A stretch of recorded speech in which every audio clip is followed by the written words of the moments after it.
daadatu namni kana godhatu amma reefu tan hamzaa geesser boo asirin meeqa silaala meel laale beeka nama kuma sadii isa daawwata namachi deebi laale nama gartee kuma kudhan bittaayyoo faa laale bittaayyoo faa intala maara sanfa galgala irraa kan nama kuma kudha shanii daawwata micoosan nama kudha shan kuma kudha meeqa si galtee kuma sadiif jecha miira keessa galtee booti nama meeqa si daawwata booti barmaarreedha miila fooloo sante tich fooloo ziqqaacii sana fooloo irratti nama tiktok kun gubate anamma deengadira jalaa gubate ilaalee aga jiru dhugaa rabbi deengadde naan deengadira jalaa gubate wallahi yeroo muraasa takka dura tiktok amma karaa deemu fooloo si godha tiktok waan fooloo kun nagariin qabdu jechuu barbaadeeti ana akka kiyyatti namni si daawwatu kun nagariin qabu yoo akkasitti gaddeebi taatillee gaddeebitee jirta fooloo fi daawwannaa qofarratti xiyyeeffatta akkasii miti Mr. Hamzaadhaani Mr. Hamzaadha Mr. Hamzaadha engadda baqaa jaartiin siin baafte nakatti ndaadatin bismillah kan jaartii jala gatin kufin tokkoffaa namatti illee taziyaan daytu jaalati jaartii si dhuunfachurraa ani Hamzaa kan dhugaa si hima sin jaaladhasi akkuma takadiimatu jaalachaa akkana gooti san gartee akkasii sin jaaladha dhugooti si jaaladha wallahi wabillahi kariim si jaalachuu kiyya haqa sitti moona dhoysitu taziyaan daytu jaalqaa yeroo keessatti jaartii si dhuunfatte yoo namni si bilbilee ashitti gaafadha itti jaa wallahi islaamumaan raafu si gartee taziyaan daytu bakka maarreen daytu bakka jaartiin si feqqadde malee obboleessa takka dhalaan garree maal taate jaartii ittiin adda si baasuu fi miti jaartii tattee jaaladhu jaartii of jaalalaa fuudhanii jaaladhu oggu dhibba takka jaaladhu jaartii numa jaalatanii jaartii jaalachuu shari'allee ni jette garuu immoo akkana bitamtee fi gartee I don't know wallee tafirraa murin harkatte ta duraanii harargeetu ni moratti beektaa mootorri jibboota qabda jaalilleedha Fuullee ta'e irraa dhufan ni beekata wala foolii ni fidadha gurbaa karaa na kube dhaggeeffadhu Khadir martuu yaa rabbii xiyya gaafa inni Itoophiyaatti gartee sirbuu dhufu wallahi kwas meedaa gaafa inni dhufu nam meeqaatu jechat nama irra yeroo si jala kutu Obsi fetattee jirti mee obsi mee qollee beekatu na ijoollee ani waa inni dhibee mee qollee obsi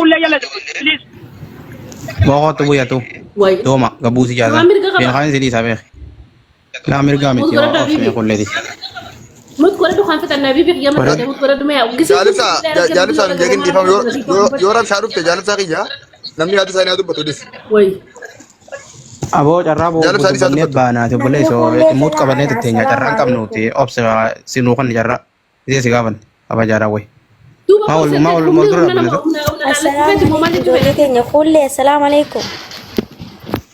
Wa alaikum salam ida ba qasootin jira ay maal jettu gurbana radiyama Sawaayi. jaalatani jibbitani Hamzaan dhiifama gaafa hin gaafadhu jee hokkatti dhiifama isa gaafachuu san naan dhaggeeffadhu sila arra ijoollee arsii Juhar Maammadduqee dhiifama gaafadhu jettee qaata akkana koofiyyaa firraa ol fuudhee akkana hudduu wal garagalchee dhiifama gaafate na amana wallahi kabajaa Harargee dhabu kabajaa Khadir martuuti dhabu yeroon itti taphatte kana ilma gootaa kana abbaa keessatti deemu kophee biti adeero abbaan isaa seenaan isaan xuroyne huccuusaa xuroye malee wallahi abbaa Khadirin akkas jechuun dandeessu abbaan Khadir nama qabsoo keessatti ture ni beena nama yeroo dhageesse isarraa himiti dhageesse garuu immoo nama yeroo kufifte nama Oromoof jecha kufe aboo fayyadamee kufellee nama guyyaa tokko Oromoof dhaabbatee bara akkamitti akkas ilaalteeti akkamitti Khadiraatti dhiifama gaafachuun kokkee tana si maxxante meenatti hime Khadir badii qabaanii qaba badii maaliif hin qabne dhuga maaliif nama guddaa silaa bakka tanatti neeyne arra carraa mudee silaa bakka tana seenuu qabu ammoo gurbaan kun istirasa qabaachuun mala kophuusaa jira Oromoo keessaa bahee jira mana haakimaa jira istirasa jechuun istirasa qaba hoteellee duuba arraan tara gaafa inni kana ta'e obsuuf hin qabnu nama Oromoo kana osoo Khadirillee ta'uu baate osoo Shawaa ta'e osoo Wallaggaa ta'e osoo Arsii taate obsuuf hin qabnu nama Oromooti mee Harargeellee hin ta'in Wallaggallee hin ta'in Shawallee haa ta'u Jinnillee haa ta'u silaa arra obsuuf hin qabnu nuti Ara Umar Sulaiman osoo rabbitti hin fadhini Umar Sulaiman akkasaa kana ta'e dogoggore obsuuf hin qabnu qabsaa Oromooti akkamitti barfachuu fidhamnee fi akkamitti dhiifamne itti dhufaate si seete Khadir jechuun si miti nama TikTok feemasa godhee fi miti nama itti laffee kadhatee itti cichee feemasummaa tan akkanatti harkatee bar akkanatti harkatee anaa ijoollee bartama baaseenni taphachuullee miti itti laffee akkana harkatee barinni itti hurkee baafatee bar itti hurkee feemasa ta'e bar ati yeroo feemasa si godhe yeroo si godhe ziqqaa yaa nama gadi galoo namaa nama barji ish meetti fufa Tefufa. Namni gowwaan bakka itti galee bakka itti galee bula jedha. Jaalib safaradu. Galatoom kulle jaalib saa jawal biroo jiraate faradu jarjaratti jira anje. Jaalib saa jiraate faradu. Okay fuye faradu aje. Aye jaalib saa ni jira. Abawal barnuti dalagachaa dubbannaa tanaaf carraa marka qabu barbaada. Laali Hamzaan balleessee jira. Dhibba balleesse Hamzaan. Hamzaani nama Khadiiriin atadadaruu miti. Badii gurguddaa qaba. Garuu immoo nutiin kun nutummaan kun isaa gaafa hambaa nu arrabsu harka marannee tette. Gaafa keenya kuleetam keessaa akkana gayyaana samiitamii baana dachiitamii baana waan na dhibe. Ni sodaanna moo keenya kanarratti akkami kana dhiirummaan nuuf dhufti. Keenya kanarratti akkami dhiirummaan nuuf dhufti. Gaafa kanamaa keenya xiqqeessu immoo eessa jirra? Eessaa baana hoo? Laal. Kunis gaaffii bareeda namuuf gaaffii tura. Silaa nuti gabbaanee akka har'a Hamzaarratti tokkummaan kaatanii kaane Hamzaan gabbeettiit hin jiru. Dhageeffadhu. Nu hagaan gamana hori'ee kaan gamas hori'u laaleeti ummata girrisaa ammoo Kadiiri girrisu laalee karaa kanaan na baasa jee Hamzaan akka ijoolleeti karaa san filate. Wallahi ijoollee xiqqaa gurbaan kun daa'ima wallahi. Hamzaan har'a jedhe waan jedhe ammoo arrabni daaga bu'een deebi'uu jaameelli daga bu'een deebi'a. Jechi Hamzaan har'a Kadiiri darbate ganallee isa sheeneessa. Itti sheenawa itti salphaate itti xiqqaataas. Taa'ee fi boo'u taa'imman buuse. Nutiin kun ammoo haa bakka jirru filaallu akkuma hargettu guddaan keenya arranfamaa jira bakka iyyuu Hamzaa qofarratti xiyyeeffatina kana jechuun barbaadee itti fufaa. Galatoom yaada bareedaadha. Kunis waan bareedaadha. Meerii takkaafuu fudhadha. Qabxii kulleen kaaftee sani qabxii gaariidha. Wanni ibsaan kaase immoo daranuu waan jaba. Maaliif yoo tokkummaan keenya akka sibiilaa ta'ee wal hubannaan dhugumaan jiraatee namuu lolaan gadooti. Xiqqoo dubbadhee jirra. Okay fudhadha.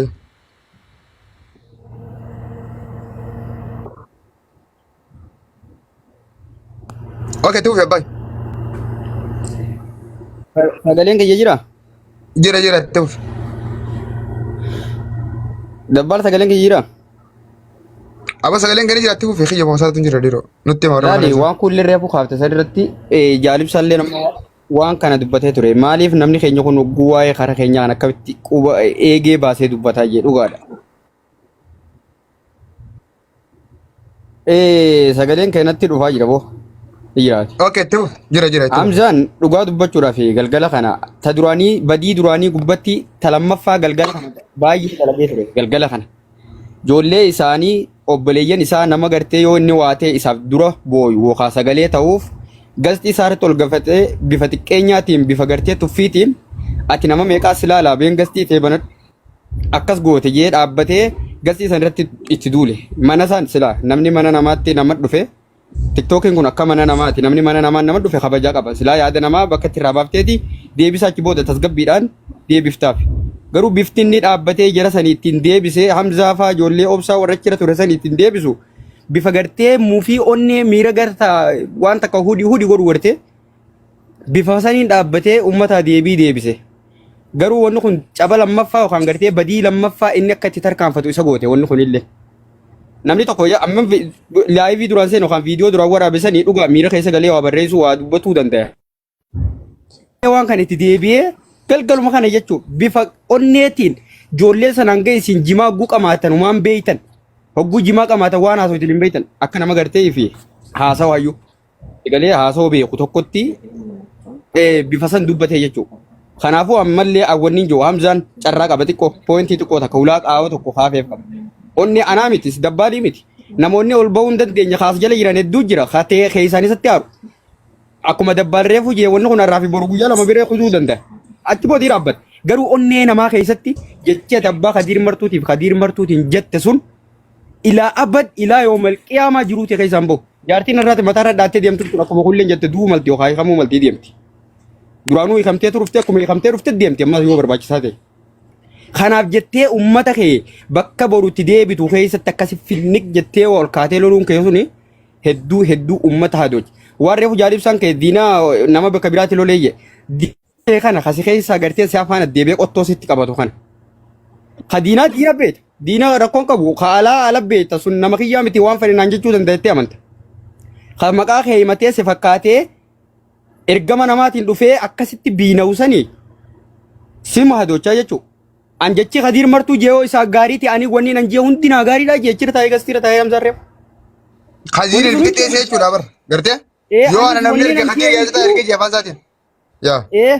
Amma waa meeqa Khadir martuu dhiise wanni inni jee waddu jecha uummanni silaa gartee poointii ittiin dha'uu barbaadu jedhu afaan guuttatee arsii arrabsa jee Hamzaan afaan isaatiin arsii arrabsaa ture jee Khadir.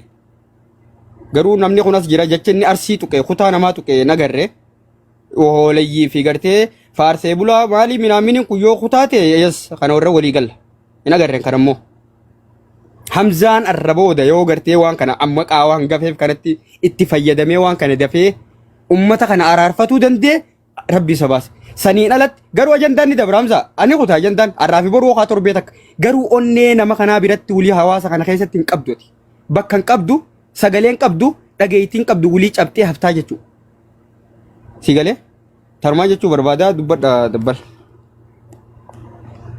Okay, Mary nara dhufte yeroo jalqabaatiif mana kiyya. Welcome Mary. Welcome baga nagaan nayda nundi keessanu.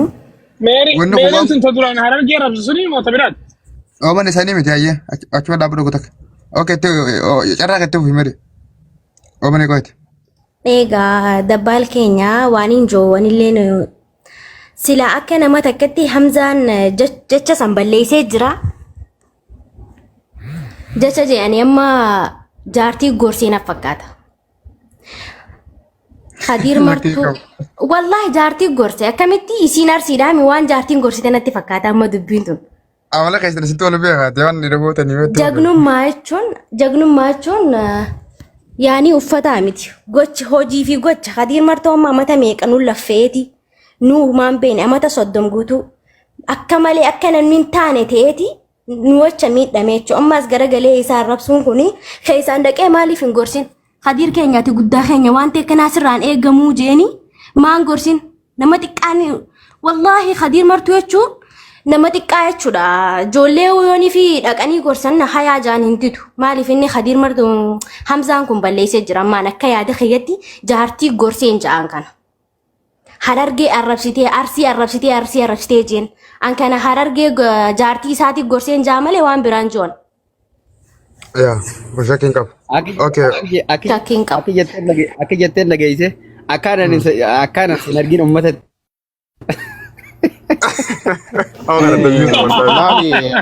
Bakka sanatti filima tokko fayyadamte Hamzaan kuni nama jaartii isaa dheengadda arrabsaa ture jaartii isaa afaan warra biyyee wajji laaqataa ture wajji choominoo magaa nagaa chagaa jee jaartii isaatiin ijaazaa achi golee buunee dubrummaa bakka anti sirraa fuudhanii beektaa jaartii jee afaan faranjiitiin arrabsee obsi siima gaafa san nuti sababaa isaa irra duullee nama meeqa afaan irraa qabachiifne booda manguddoo tokko na godhee jee manguddoo kana naan jee fixe dubbii san keessumatti jeetuma aadee.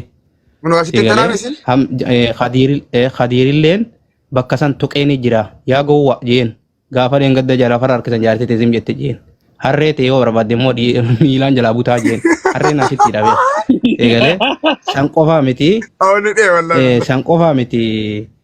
qofaa miti mucaan tokko Dubaahitti yoo beeyte haashitti wajjin taaftaa walgodaa turan tokko aboo jabeenya kiyya jaartumatee naa gaafadhu jeen gaafa sanillee waan dubbateen qabu afaan isaa qabatee tuma garaa keessatti ija keessa laalee asitti quba udduu kaayee fuuldura kaasaafi hoolaa kana. Laal meeniin fitadhaa obsi. Sinaanaa jedhee ta'eettu tuni dhugaadha mucaan sidhee sirritti choominoo nagaa magaa jee sidhee sirrumatti suni waan durummaa waliin fudhatta waan dur waliin dabarsitan achiin dhee akka Hamzaan hin beeynetti afaan Hamzaan hin beeyneen himatee jechuunni. Sigalee Hamzaan nama san hundaa'uu osoo gabbee hin dubbatin jeetuma akkasumatti jeetuma aadee use.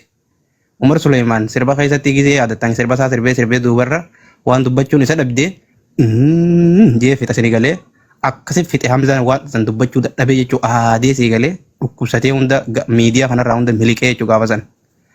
Akkasii Hamzaanii argeen jira dhiirummaan isaa nama isaanii danda'a garuu dhiirummaan isaa alan dhoytu. Teegnummaan isaatti alan deemtu. Aboo Biligaa asumaan jalaa utti deeggarta bu'uu jaanin danda'u isaa nama kuma meeqa Eegalee. irratti muutii suuqata moo gabbuuta jeeni qat gendeen nyaqiyaa kun akka Boo daa'iman. dhagaye gabbuu miti gabbuu miti sagalee jira ilma arsaluu qabattamu qabattu jeemuuti. Boo kana Eegalee calqee waan ana kanaan hin jenne waan ana kanaan hin jenne asliin isaan jee boo ilma arsaluu muudii qabattamu qabattu jeen laal nama kuma kudhan rabbar. Anis numaan jira barachi gubbaa gaafa sana. Eegalee hanga kabajaan ani isa bira qabu Hamzaa biratti Hamzaan aslii bira kabajaan qabu.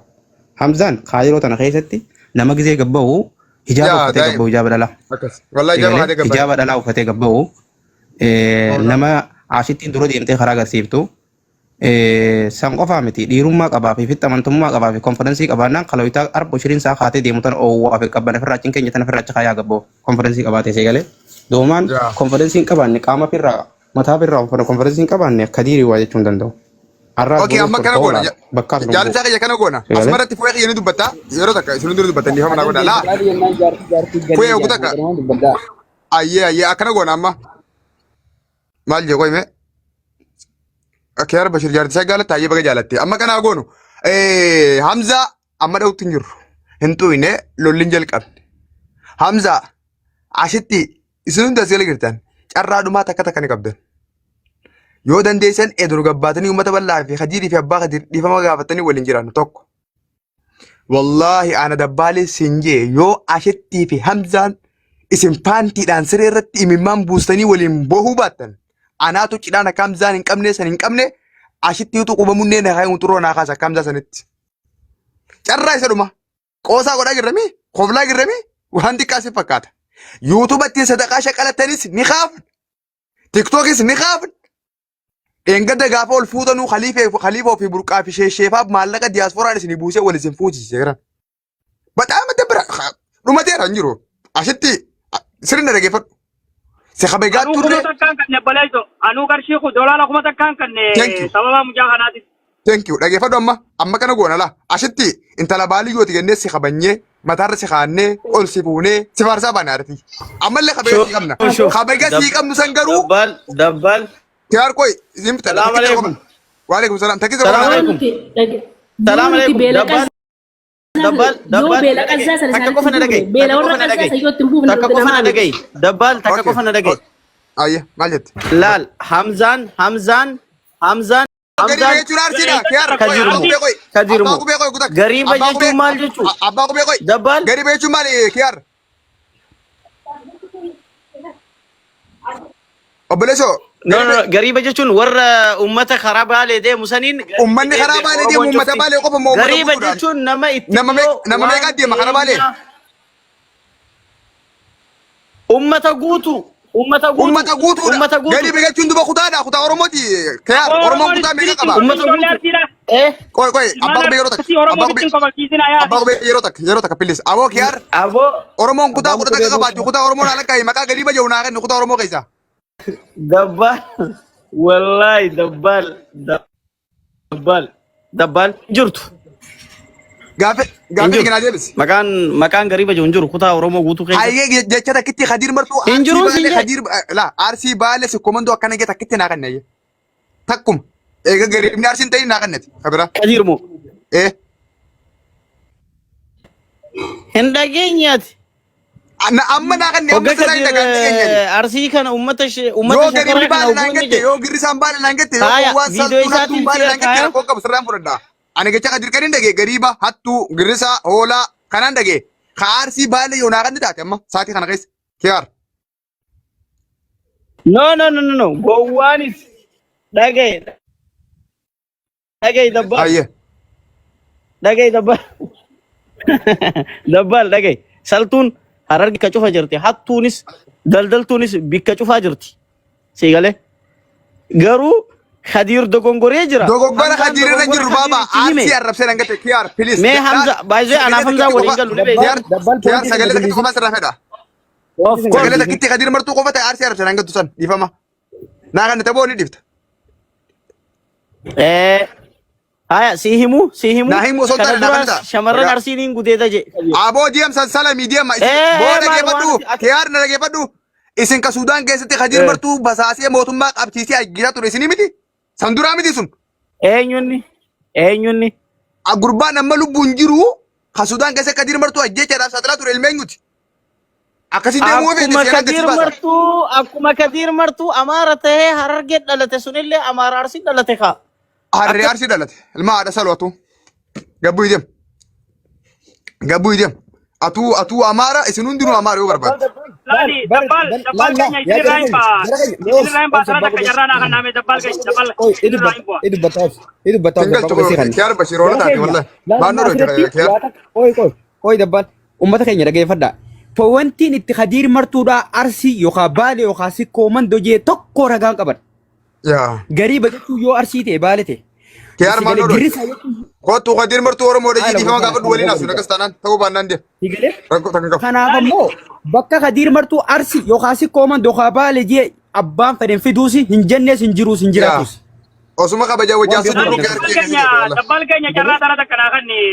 Maaliif laalammoo hogguu gaafii kana tana gaafatam gaafii kana tana yoo gaafate ragaan qabu garba jaamalee wayi. Fuuyee na dhageeffadhu maqaa hoolaa fi baasan maqaa gariibaa fi baasan hattuu if godhan saltuu if godhan saamtuu if godhan wanni hundinuu if hin jan abbaan if dheef hin danda'u janiimi jarri kun maquma hunda guuree firra guureewu inuu if miidhaniiwu wallahi akka waan namni boodattiin arrabsu godhan. Lali dabbal keenya mee carraa tana takka naa kanna lali jara keenya deengadda gaafaanii fi hayyoonni harargeetii fi hayyoonni arsiitii fi sheekootti maali doktoroonni harargeetii fi doktoroonni arsiidhaa miidiyaa kanarra ta'e keessaafu gootonni ilmaan arsiidhaa miidiyaa kanarra ta'anii ilmaan wallaggaa sababa daawwiti ibsaatii fi sabaa leencoo lataatitti muxurru godhan hawaasa wallaggaa kana baalee roobeen dabalate namoota kumaan lakka ummanni wallaggaa takkaa gabbee haga maarree keenya warra maarree nuun janje namni dubbate jiru dole teenya ilmaan arsiidhaa Oromoo fi kofalchiisaa jirtan. Hogguunii fi abbaa qubee kana godhu kutaa kadhiifama naa godhi. Abbaa qubee kiyya dhiifama laali agendaan keenya waa'ee kutaallee miti aarsii fi sikkoo fi baalee fi jinnii achi dhiifneetuma Hamzaa irratti deebine dhiifama naa godhaa warri as galgirta warri as gubbaa jirtanii agendaan keenya Hamzaa Haajii ilma keenya kajaartiin quba munnee keessee kunturroo kaaftee fi gabbaaftee nu bitte qofa waa'ee aarsii waa'ee sikkoo mandoo waa'ee Khadiir martuu achuma nu kaayaa sanitti deebina nuti amma Hamzaa qofa kana hujii isinirra keenya warra